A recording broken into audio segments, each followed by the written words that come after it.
Adrenal. Now, for the adrenal test, we don't use 2 standard deviations for the normal range.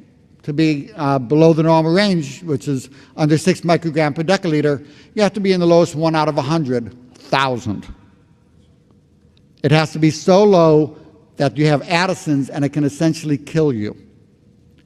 Now, I've seen repeatedly where they will accidentally do 2 cortisol levels on the same tube of blood in the same person, same blood draw.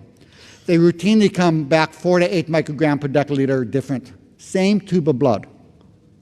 So standard medical approach, 6.1, no problem. 5.9, life-threatening Addison's disease. And the test is only accurate within 8 points? Not sane. So let me give you a very high-tech way to tell if people need adrenal support.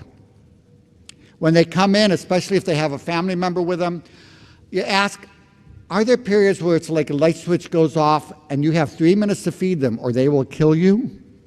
And they both go like this? They need adrenal support. It's that simple.